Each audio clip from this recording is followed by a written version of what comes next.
नमस्कार, आप देख रहे हैं खबरदार। मैं हूं श्वेता सिंह। सबसे पहले खबरों को खबरदार के लेंस से देख लेते हैं। आज देश के करोड़ों माता पिता खुश तो बहुत होंगे क्योंकि 2 साल से 18 साल की उम्र तक के 42 करोड़ बच्चों को कोरोना से बचाने के लिए कोवैक्सीन का कवच आ रहा है। भारत में छोटे बच्चों की स्वदेशी वैक्सीन का श्री गणेश एक तरह से हो गया है। सब्जेक्ट एक्सपर्ट कमेटी ने भारत की स्वदेशी कोवैक्सीन को बच्चों के लिए आपातकालीन मंजूरी देने की प्रक्रिया आगे बढ़ा दी है और अब डीसीजीआई की मंजूरी की औपचारिकता रह गई है। यानी अब कोवैक्सीन 12 साल से कम उम्र के बच्चों को लगाई जाने वाली देश की पहली बाल वैक्सीन बन जाएगी। आपके बच्चे को कोवैक्सीन कब लगेगी, कितनी डोज होंगी, कितने दिन के अंतर पर डोज लगाई जाएंगी, इसके साइड इफेक्ट्स क्या हैं, बच्चों के लिए यह वैक्सीन कितनी सुरक्षित है, ऐसे तमाम सवालों के जवाब देश के 25 करोड़ परिवारों को देने के लिए हमने बाल कोवैक्सीन गाइड तैयार की है। यह विश्लेषण आपके सारे भ्रम दूर कर देगा। एक तरह से यह बच्चों की वैक्सीन की एक कुंजी है। इसके बाद आपको कश्मीर ले चलेंगे और पाकिस्तान के आदेश पर खून खराबा करने वाले ट्रेनी आतंकियों पर सेना के तूफानी एक्शन की ग्राउंड रिपोर्ट आपको दिखाएंगे। किस तरह 30 घंटे में 7 आतंकवादियों का दी एंड हो गया, यह आपको विस्तार से बताएंगे। इतनी तेजी से आतंकियों के ऐसे सफाई की गारंटी भारतीय सेना ही दे सकती है। हमारा फोकस आतंक के इंटर्न्स पर रहेगा क्योंकि अब नए आतंकियों को पाकिस्तान का सिलेबस पढ़ाकर लोन वुल्फ अटैक करने के लिए तैयार किया जा रहा है। इसके साथ ही आपको आधार कार्ड वाले रजिस्टर्ड आतंकवादी के बारे में बताएंगे जो दिल्ली के बाजारों में विस्फोट की संभावनाएं ढूंढ रहा था। भरे बाजारों में त्योहार से पहले दहशत फैलाना चाहता था, लेकिन उसके मंसूबे कामयाब नहीं हुए। और शुरू में ही आपको एक्स्ट्रा खबरदार कर देते हैं, भारत के कुछ हिस्सों से जीमेल के काम नहीं करने की खबरें आ रही हैं। इस वजह से लोग ईमेल नहीं भेज पा रहे। किसी वेबसाइट के डाउन होने की निगरानी रखने वाले डाउन डिटेक्टर के अनुसार 68% यूजर्स ने बताया कि वो वेबसाइट पर समस्याओं का सामना कर रहे हैं। 18% ने सर्वर कनेक्शन में गड़बड़ी की सूचना दी, जबकि 14% ने लॉगिन में दिक्कत की बात कंफर्म की। भारत के साथ कुछ अन्य देशों के यूजर्स ने भी ट्विटर पर ऐसी शिकायतें पोस्ट की हैं। हालांकि इस बारे में अब तक गूगल ने कोई कमेंट नहीं किया है। खबरदार की शुरुआत उस खबर से जिसे सुनकर देश के 25 करोड़ परिवारों की चिंता दूर हो जाएगी।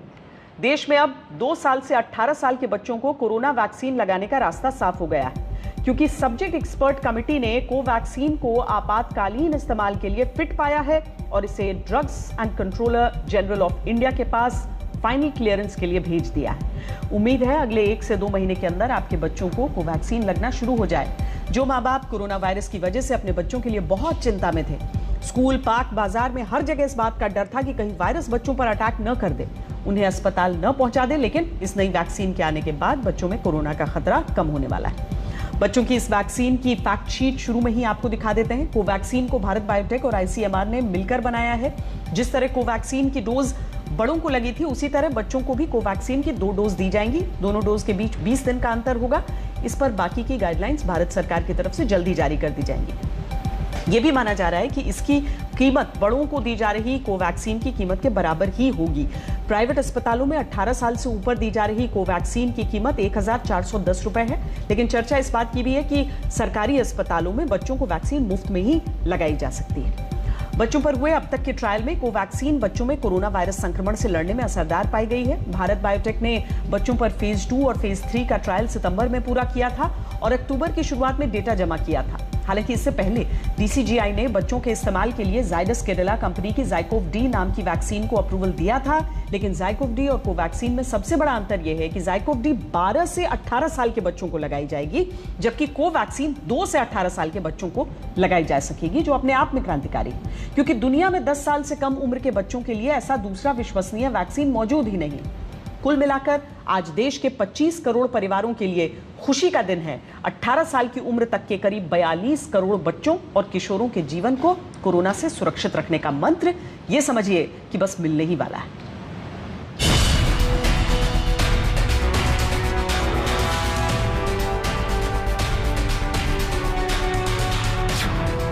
जो कोई नहीं कर पाया वो इंडिया ने कर दिखाया।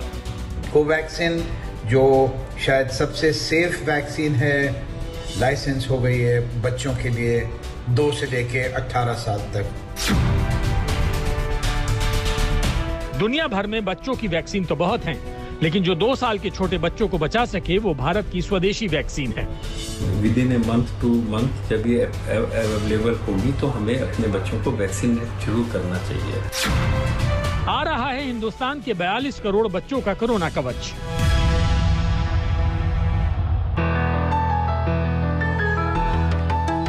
चार साल की वान्या की मां गरिमा ने आज चैन की सांस ली है, क्योंकि उनके बच्चों की सांसों को सुरक्षित बनाने वाली कोरोना की वैक्सीन आने वाली है।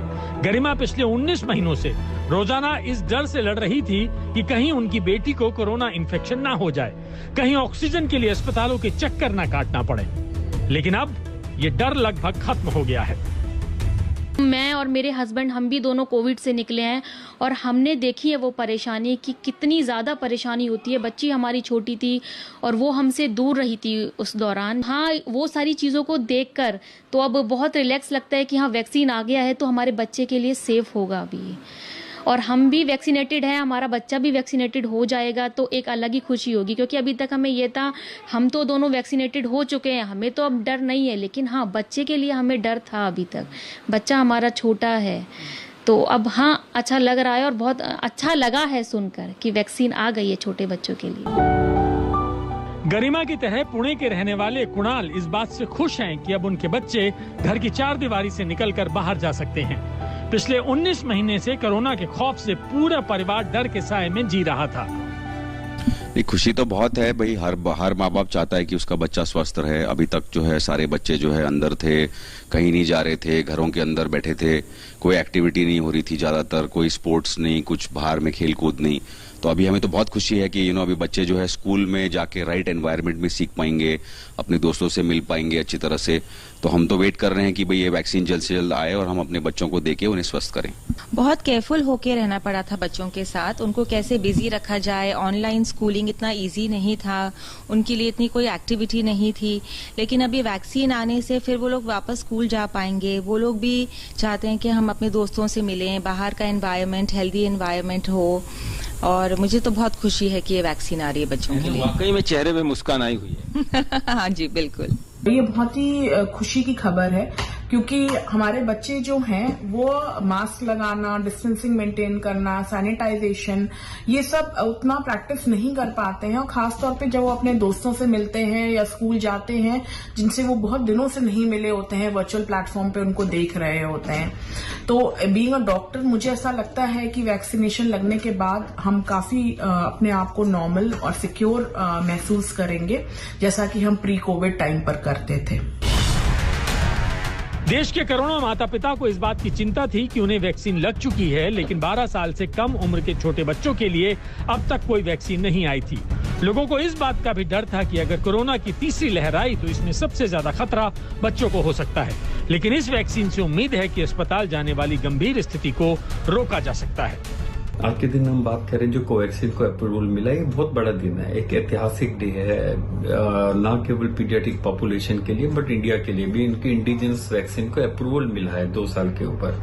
शायद अगले हफ्ते हमें WHO से एडल्ट के लिए अप्रूवल मिल जाएगा। वो दिन दूर नहीं जब हमें पीडियाट्रिक अप्रूवल भी WHO से मिलेगा। दूसरी बात रही बात एफिकेसी और इम्यूनोजेनिसिटी की। इन जनरल प्रिंसिपल क्या है? इन जनरल प्रिंसिपल है, अगर एडल्ट को कोई वैक्सीन कोई मिनिमम साइड इफेक्ट प्रोड्यूस करती है तो पीडियाट्रिक में साइड इफेक्ट्स और भी कम होंगे, क्योंकि पीडियाट्रिक पेशेंट जो होते हैं वो रिएक्टोजेनिक नहीं होते। रही बात इम्यूनोजेनिसिटी की, ये फेज 3 का डाटा देखना पड़ेगा जिन्होंने सबमिट किया है, जिसके आधार पे हमें अप्रूवल मिला है। बड़े हों या बच्चे, कोवैक्सीन की सुरक्षा लगभग एक जैसी है। हालांकि इन ट्रायल्स के अंतिम नतीजे सामने आना भी बाकी है, लेकिन 18 साल से ऊपर के लोगों में कोवैक्सीन करीब 78% कारगर साबित हुई है। इसलिए बच्चों में भी इसके असर को प्रभावी माना जा रहा है। आखिर बच्चों के लिए खुशखबरी, कोवैक्सीन जो शायद सबसे सेफ वैक्सीन है, लाइसेंस हो गई है बच्चों के लिए 2 से लेके 18 साल तक। अगर ये वैक्सीन जल्दी शुरू हो जाती है तो छोटे बच्चे भी स्कूल फेज मैनर में जा पाएंगे, फिर से अच्छे वक्त आएंगे, पढ़ाई कर सकते हैं, खेल सकते हैं, अपने दोस्तों से मिल सकते हैं। ये बच्चों के लिए सबसे अच्छी खबर। बच्चों पर कोवैक्सीन के असर को देखने के लिए भारत बायोटेक ने 3 फेज में वैक्सीन का ट्रायल किया। बच्चों में कोवैक्सीन के ट्रायल के लिए बच्चों को 3 एज ग्रुप में बांटा गया था। इनमें पहली जांच 12 से 18 साल के ग्रुप पर, दूसरी जांच 6 से 12 साल के ग्रुप पर और तीसरी जांच 2 से 6 साल के ग्रुप पर की गई थी। सितंबर में आए तीसरे फेज के ट्रायल के डेटा में वैक्सीन के असरदार नतीजे दिखाई दिए, जिसकी रिपोर्ट DCGI को सौंप दी गई है। We are in the process. So we are doing whatever the WHO wants it. We are fulfilling all the requirement. It's a process of the regulatory system. So we need to understand. And we both have, we have 6 vaccines are WHO pre-qualified. It's not that we don't know the field. 20 दिन के अंतर पर 2 dose लगाने का emergency approval तो मिल गया है, लेकिन इस आपातकालीन मंजूरी में कई शर्तें भी जुड़ी हुई हैं। भारत बायोटेक को क्लिनिकल ट्रायल के प्रोटोकॉल के हिसाब से अपनी स्टडी को जारी रखना होगा। इस ट्रायल से जुड़ी जानकारी, वैक्सीन से जुड़ी फैक्ट शीट जमा करनी होगी। वैक्सीन लगाने की शुरुआत के 2 महीनों में हर 15 दिन में साइड इफेक्ट से जुड़ा सेफ्टी डेटा जमा करना होगा और शुरुआती 2 महीने बीतने के बाद हर महीने साइड इफेक्ट से जुड़ा सेफ्टी डेटा जमा करना होगा। इन छोटे छोटे बच्चों के लिए जो पिछले 1.5-2 साल से घर में बंद होकर रह गए हैं, कोवैक्सीन की 2 से 18 वर्ष के बच्चों के लिए वैक्सीन एक उम्मीद बनकर आ रही है। इससे माँ बाप को भी बच्चों को स्कूल भेजने में तकलीफ कम होगी, वो ज्यादा सुरक्षित फील करेंगे और बच्चे भी अब घर से बाहर निकलकर सुरक्षित तरीके से खेल पाएंगे और स्कूल भी जा पाएंगे। भारत को बच्चों की वैक्सीन तो मिल गई है और ये एक बड़ी सफलता है, लेकिन अब भी भारत के इस क्रांतिकारी स्वदेशी वैक्सीन को WHO से अपने आपातकालीन इस्तेमाल की मंजूरी नहीं मिली है। इस मंजूरी का इंतजार जारी है। उम्मीद की जा रही है कि इसी महीने को वैक्सीन को WHO से भी इमरजेंसी इस्तेमाल का अप्रूवल मिल जाएगा। स्नेहा मोरदानी और पंकज खेलकर के साथ मिलन शर्मा, आज तक। बच्चों की वैक्सीन आने के बाद बहुत से माता पिता के मन में कई सवाल हैं। पहला सवाल यह है कि नई वैक्सीन कब से लगना शुरू हो जाएगी। कोवैक्सीन को सब्जेक्ट एक्सपर्ट कमेटी की मंजूरी मिल गई है, इसे DCGI के पास अंतिम क्लियरेंस के लिए भेजा गया है, यानी क्लियरेंस लगभग तय है। इसके बाद उम्मीद है कि अगले 1 से 2 महीने में वैक्सीन बच्चों को लगाई जाने लगेगी। अभी गाइडलाइंस बनाने का काम चल रहा है। दूसरा सवाल, 2 से 18 साल के बच्चों में किन बच्चों को पहले वैक्सीन लगाई जाएगी। इसको लेकर स्वास्थ्य मंत्रालय गाइडलाइंस तैयार कर रहा है, लेकिन अब तक मिली जानकारी के अनुसार गंभीर रूप से बीमार बच्चे और ऐसे बच्चे जिन्हें पहले से कोई दूसरी बीमारी है, उन्हें प्राथमिकता दी जाएगी। इसमें हृदय और किडनी की गंभीर बीमारियों से लड़ रहे बच्चे, लाइलाज बीमारियों से पीड़ित बच्चे, कैंसर जैसी गंभीर बीमारियों से पीड़ित बच्चों को पहले वैक्सीन लगाई जाएगी। इसके अलावा अस्थमा से पीड़ित बच्चों को वैक्सीन लगवाने का मौका पहले दिया जाएगा। तीसरा सवाल, कई माता पिता के मन में ये चिंता भी है कि इस वैक्सीन को लगाने के बाद किस तरह के साइड इफेक्ट होंगे। वैसे वैक्सीन से मामूली साइड इफेक्ट सामने आते रहे हैं। इस वैक्सीन से भी बुखार, शरीर में दर्द या जुकाम जैसे लक्षण महसूस हो सकते हैं, लेकिन इसमें घबराने की कोई बात नहीं। इन सामान्य लक्षणों का अर्थ यह है कि वैक्सीन काम कर रही है। चौथा सवाल, क्या बच्चे इस वैक्सीन को लगवाने के बाद विदेश जा सकेंगे? इसका जवाब WHO की मंजूरी पर निर्भर है। जब WHO कोवैक्सीन को इमरजेंसी इस्तेमाल की मंजूरी देगा, तभी बच्चे विदेश जा सकेंगे, उससे पहले नहीं। अच्छी बात यह है कि कोवैक्सीन के अब तक के ट्रायल्स में बच्चों पर वैक्सीन का कोई साइड इफेक्ट देखने को नहीं मिला है, इसीलिए ये एक सुरक्षित और असरदार वैक्सीन कही जा रही है। हालांकि बच्चों की वैक्सीन में कई और कंपनियां भी रेस में हैं। आने वाले कुछ महीनों में कई और वैक्सीन आ सकती हैं। इसका दूसरा पहलू ये भी है कि दुनिया के कई देशों में बच्चों की वैक्सीन लगाई जा रही है और ये वैक्सीन कंपनियां भारत में आने की तैयारी कर रही हैं। इसका मतलब ये हुआ कि बच्चों की वैक्सीन के विकल्प बढ़ने वाले हैं।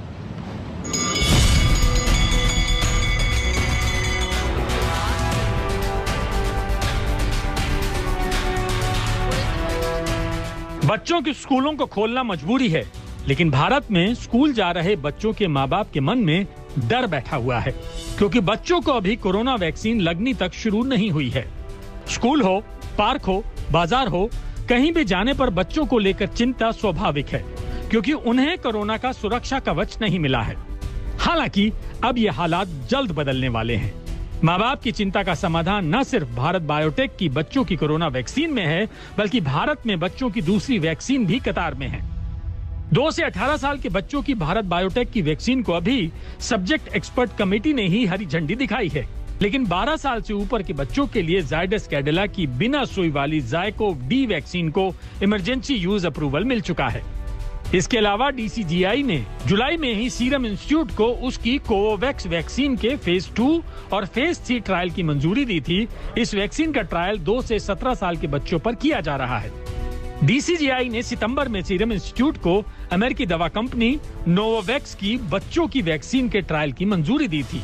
इस वैक्सीन का ट्रायल 7 से 11 साल के बच्चों पर किया जा रहा है। सितंबर में ही हैदराबाद के बायोलॉजिकल ई लिमिटेड को 5 से 18 साल के बच्चों की कोरोना वैक्सीन के ट्रायल की इजाजत मिल चुकी है। यानी भारत में बच्चों की कोरोना वैक्सीन के रोल आउट पर बहुत तेजी से काम हो रहा है। रही बात कोवैक्सीन के लिए, मैं पेरेंट्स से अपील करूंगा कि with in a month 2 month जब ये अवेलेबल होगी तो हमें अपने बच्चों को वैक्सीनेट जरूर करना चाहिए। स्पेशली 10 साल से ऊपर जो लोग स्कूल जा रहे हैं, जो लोग क्लासेस अटेंड कर रहे हैं, ट्यूशन अटेंड कर रहे हैं, जो 12 और 18 साल के बीच में हमें वैक्सीनेट करना चाहिए कोवैक्सीन या कोई भी और वैक्सीन जिसको अप्रूवल मिलती है। भारत में बच्चों की कोरोना वैक्सीन का रास्ता साफ हो चुका है, लेकिन दुनिया के कई देशों में बच्चों को वैक्सीन लगनी शुरू हो चुकी है। फाइजर बायोएनटेक की बच्चों की वैक्सीन को कई देशों में मंजूरी मिली है। अमेरिका में 12 से 15 साल के बच्चों को ये वैक्सीन मई से ही लग रही है, जबकि 12 से 15 आयु वर्ग में कनाडा ने मई में ही इस वैक्सीन को मंजूरी दी थी। इसी वैक्सीन को मई में 12 साल से ऊपर के बच्चों के लिए ब्राजील ने भी लगाना शुरू कर दिया। इसके अलावा इटली और फ्रांस ने भी 12 से 15 साल के बच्चों को फाइजर बायोएनटेक की वैक्सीन लगानी शुरू कर दी है। यूके ने भी बच्चों की वैक्सीन के लिए फाइजर पर भरोसा किया है। वहां 12 से 15 साल के बच्चों को टीका लग रहा है। इटली में फाइजर के अलावा मॉडर्ना की भी बच्चों की वैक्सीन मंजूर है। नीदरलैंड, इजराइल और जर्मनी जैसे देशों में भी बच्चों को कोरोना वैक्सीन लग रही है। इसके अलावा 3 से 17 साल के बच्चों को चीन ने सिनोवैक वैक्सीन लगानी शुरू की है। हालांकि चीन के हर एक सामान की तरह चीनी वैक्सीन की गारंटी लेना भी बहुत मुश्किल है। दुनिया के तमाम देशों की तरह बच्चों की कोरोना वैक्सीन की रेस में भारत का शामिल होना एक सुखद संकेत है। एक ओर भारत वयस्क टीकाकरण में 100 करोड़ के आंकड़े को छूने वाला है, तो दूसरी ओर बच्चों को वैक्सीनेट करने का लक्ष्य जल्द शुरू होने वाला है। मिलन शर्मा के साथ आज तक ब्यूरो। भारत बायोटेक की बच्चों की कोरोना वैक्सीन इसीलिए उत्साहजनक है क्योंकि इस वैक्सीन की रेंज सबसे ज्यादा है। ये इकलौती वैक्सीन है जो 2 से 18 साल के बच्चों के लिए है, जबकि बच्चों की अधिकतर वैक्सीन 12 साल से ज्यादा उम्र वालों के लिए है। भारत बायोटेक की वयस्कों की कोरोना वैक्सीन को इस महीने के अंत तक WHO की मंजूरी मिलने के संकेत हैं। ऐसे में दुनिया भर में बच्चों के टीकाकरण के लिए भी इसकी स्वीकार्यता बढ़ेगी। कश्मीर को दहलाने की एक बड़ी साजिश पाकिस्तान की ओर रची गई। इसमें पाकिस्तान के आतंकी सीधे तौर पर नहीं बल्कि अपने आतंकी इंटर्न्स की मदद से हमले करवा रहे हैं।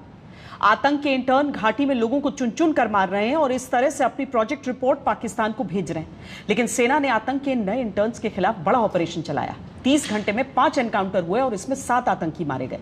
अनंतनाग, बांडीपोरा और पूंछ के बाद कल रात शोपियां में भी आतंकियों के साथ सेना की जबरदस्त मुठभेड़ हुई और जो अंजाम अनंतनाग और बांदीपोरा के आतंकियों का हुआ था वही अंजाम शोपियां के आतंकियों का भी हुआ। शोपियां में 3 आतंकियों को सरेंडर का मौका भी दिया गया, लेकिन जब आतंकियों ने शब्दों का जवाब गोलियों से दिया तो फिर सेना ने भी आतंकियों का जहन्नुम वाला टिकट काट दिया।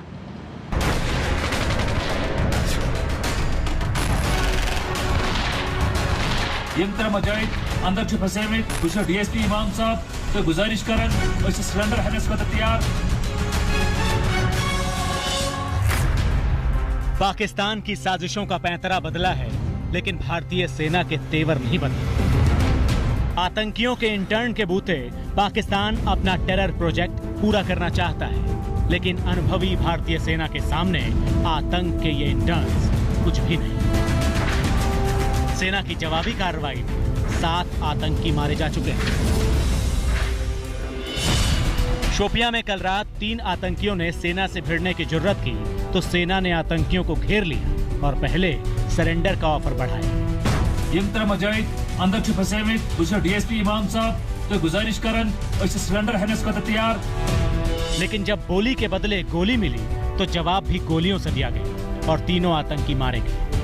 मारे गए आतंकियों के नाम दानिश अहमद, यावर अहमद और मुख्तार शाह थे। इसमें मुख्तार शाह वही आतंकी है जिसने कुछ दिन पहले श्रीनगर में वीरेंद्र पासवान नाम के रेहड़ी वाले को गोली मार दी थी। कल शाम को ये मुठभेड़ तब शुरू हुई जब सुरक्षा बलों को जानकारी मिली थी कि तुलन गांव में एक घर के भीतर TRF के कुछ मिलिटेंट छुपे हुए हैं। पुलिस ने प्रयास किए थे कि ये तीनों जो स्थानीय मिलिटेंट है सरेंडर करें, लेकिन उन्होंने सरेंडर की ऑफर को जो है नकारा और उस बीच गोलीबारी में तीनों मारे गए। पुलिस का कहना है कि मुठभेड़ की जगह से हथियार और गोली बारूद भी बरामद हुआ है। शोपियां के फेरीपोरा में भी आज सुबह 10 बजे करीब एक एनकाउंटर शुरू हुआ, लेकिन ये भी कुछ घंटे में ही खत्म हो गया क्योंकि दोनों आतंकियों का शिकार सेना की गोली ने कर लिया। कल से ही भारतीय सेना कश्मीर घाटी में चुन चुन कर आतंकियों का सफाया कर रही है और इसी कड़ी में पुंछ उसके लिए एक बड़ी चुनौती बना हुआ है। परसों रात से एक कार्डन एंड सर्च ऑपरेशन जो है इस जनरल इलाके में चल रहा है। उसमें कल सुबह जो है एक पार्टी के ऊपर टेररिस्ट ने अटैक किया था, जो उस कार्डन एंड सर्च का हिस्सा थी, जिसमें हमारे आर्मी जवान जो है वो शहीद हुए। उसके बाद दोबारा एक लोकेशन में टेररिस्ट के साथ कांटेक्ट एस्टैब्लिश हुआ। कल से ही पुंछ में सेना और आतंकियों के बीच एनकाउंटर जारी है और भागे हुए आतंकियों की तलाश भी हो रही है। आज तक की टीम इन खतरनाक हालात में ग्राउंड रिपोर्टिंग कर रही है।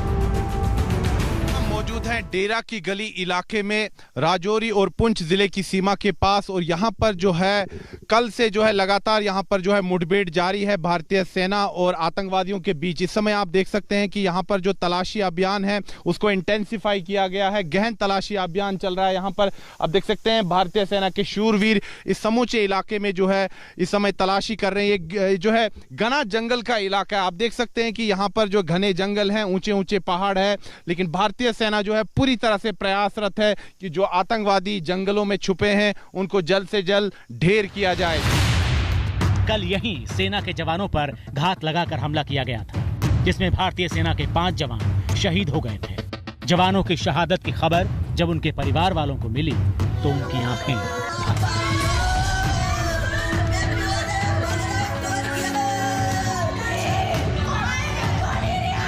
शहीदों के परिवारों का ये दर्द, ये आंसू आतंकियों को उनकी सही जगह पहुंचाने की मांग करते हैं। अब सेना आतंकियों को ऑल आउट किए बगैर रुकने वाली नहीं है। इस बार ये लड़ाई लंबी चल सकती है, क्योंकि पाकिस्तान के आतंकी संगठन लश्कर और जैश नए मॉड्यूल के तहत काम कर रहे हैं। लश्कर और जैश ने अपने नाम बदल कर काम शुरू किया है। लश्कर-ए-तैयबा ने अपना छद्म नाम अल-बर्क रखा है। जैश-ए-मोहम्मद ने अपना नाम अल-उमर मुजाहिदीन रख लिया है और नए आतंकियों को इन्हीं संगठनों के नाम पर ट्रेनिंग दी जा रही है। अंतर्राष्ट्रीय दबाव की वजह से पाकिस्तान ने ऐसा किया है ताकि आतंक के नए इंटर्न्स को ट्रेनिंग भी मिलती रहे और अंतर्राष्ट्रीय जांच एजेंसियों को भनक भी ना लगे। आतंक परस्त पाकिस्तान अपनी चालबाजी में कोई कोर कसर नहीं छोड़ रहा है। इस बार उसने आतंकवादियों के छद्म नाम से साजिश रची है। खुफिया सूत्रों ने आज तक को जानकारी दी है कि जहां जम्मू कश्मीर में कई आतंकी संगठनों के छद्म नाम रख करके सिविलियन के ऊपर हमला किया जा रहा है, तो वहीं दूसरी तरफ पाक अधिकृत कश्मीर में भी इस तरीके से लश्कर और जैश के आतंकियों के नाम बदले जा रहे हैं। पीओके में चल रहे इन आतंकी कैंपों को अलग अलग क्लस्टर की तरह तैयार किया गया है। ये आतंकी ट्रेनिंग सेंटर मानसेहरा, मुजफ्फराबाद, कोटली, खुदरिके और बहावलपुर में तैयार किए गए हैं। मानसेहरा के करीब बालाकोट, गढ़ी हबीबुल्ला और बतरासी में आईएसआई और पाकिस्तानी सेना का आतंकी ट्रेनिंग सेंटर है। मुजफ्फराबाद के पास चेलाबंदी, सवाई नाला, मुस्कारा अक्सा, अब्दुल्ला बिन मसूद और दुलाई नाला में आतंकी ट्रेनिंग सेंटर है। कोटली के नजदीक गुलपुर, सेसा, बाराली, डूंगी में आतंकी कैंप बनाए गए हैं। बहावलपुर में भी नए आतंकी ट्रेनिंग कैंप शुरू किए गए। सूत्रों ने बताया है कि मानसेहरा और मुजफ्फराबाद के इलाके में भारी संख्या में आतंकवादियों को इस समय ट्रेनिंग दी जा रही है। साथ ही इन ट्रेंड आतंकवादियों को 11 नए रूटों के जरिए भारत में घुसपैठ कराने की साजिश है। जम्मू कश्मीर के उन इलाकों में जहां से ये घुसपैठ कर सकते हैं, सुरक्षा एजेंसियां अलर्ट पर हैं। साथ ही ये भी जानकारी मिली है कि एलओसी के उस पार 35 लॉन्चिंग पैड पर भारी संख्या में आतंकवादियों को इकट्ठा किया गया है। कश्मीर घाटी में शांति और सौहार्द का माहौल बनता देखकर पाकिस्तान बौखला गया है, इसीलिए उसने अपने प्लान बी पर काम शुरू कर दिया है। एक तरफ वो आतंकियों को पीओके में ट्रेनिंग दे रहा है और दूसरी तरफ घाटी में वो आतंक के इंटर्न्स के जरिए हमले करवा रहा है। ऐसे हालात में ये भारतीय जवानों की चौकसी और रणनीति का असर है कि सीमा पार की हर साजिश नाकाम हो रही है। अशरफ वानी, सुनील जी भट्ट और जितेंद्र बहादुर सिंह के साथ ब्यूरो रिपोर्ट आज तक। जब सीमा पार से घुसपैठ के सारे पत्ते फेल हो गए तो पाकिस्तान ने आतंक के इंटर्न्स को एक्टिव कर दिया। जब दिल्ली के सख्त निर्देशों की वजह से साजिशें नाकाम होने लगी तो अब पाकिस्तान ने अपने दिल्ली वाले आतंकी रिश्तेदारों को जगा दिया है। दिल्ली पुलिस ने लक्ष्मी नगर से आधार कार्ड वाले आतंकी को पकड़ा है। पाकिस्तानी पते वाला यह आतंकी पिछले 15 सालों से भारत में रह रहा था। इसके पास सब कुछ था, आधार कार्ड, पासपोर्ट और भारतीय पत्नी भी। लेकिन जैसे ही आकाओं का आदेश आया, इसने दिल्ली को दहलाने का प्लान बनाना शुरू कर दिया। इधर इसने भीड़ भाड़ वाले इलाकों की रेकी शुरू की, उधर स्पेशल सेल ने इसे घर पर ही दबोच लिया।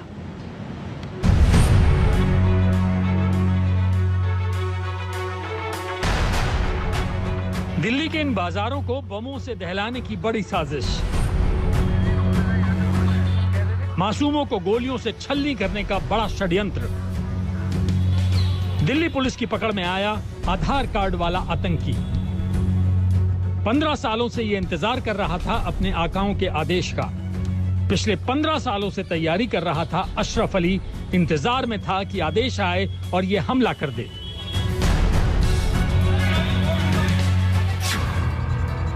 इसके पास सब कुछ था, पासपोर्ट, आधार कार्ड, रिहाइश के सबूत, सब कुछ, लेकिन सब फर्जी। दिल्ली पुलिस के स्पेशल सेल ने जब इसको पकड़ा तो वो भी हैरान थे कि इतने सालों तक ये आतंकी किसी की नजर में कैसे नहीं आया। आईएसआई ने इसको रिक्रूट किया था और आईएसआई के हैंडलर्स इसको हैंडल कर रहे थे। इसने पास्ट में भी कई सारी टेररिस्ट एक्टिविटीज में अपनी इन्वॉल्वमेंट कबूल की है, उनको हम वेरीफाई कर रहे हैं। इसके इंस्टेंस पे वेपन्स की रिकवरी हुई है, AK-47 ग्रेनेड और कार्ट्रिजेस, पिस्टल्स वगैरह की। फेस्टिव सीजन है तो हम सेफली इन्फर कर सकते हैं कि ये कोई ना कोई टेरर एक्टिविटीज को अंजाम देने वाले थे। धारा 370 हटने के बाद कश्मीर में शांति थी। पिछले कई सालों से भारत पाकिस्तान के आतंकी हमलों से छलनी नहीं हुआ था। यही बात पाकिस्तान के पेट दर्द का कारण थी। इसीलिए उसने अशरफ जैसे स्लीपर सेल वाले आतंकियों को एक्टिव किया। ये भी बताया जा रहा है कि वो नेपाल के रास्ते दिल्ली आया था। फिलहाल स्पेशल सेल की टीमों ने उसे रमेश पार्क से गिरफ्तार किया है।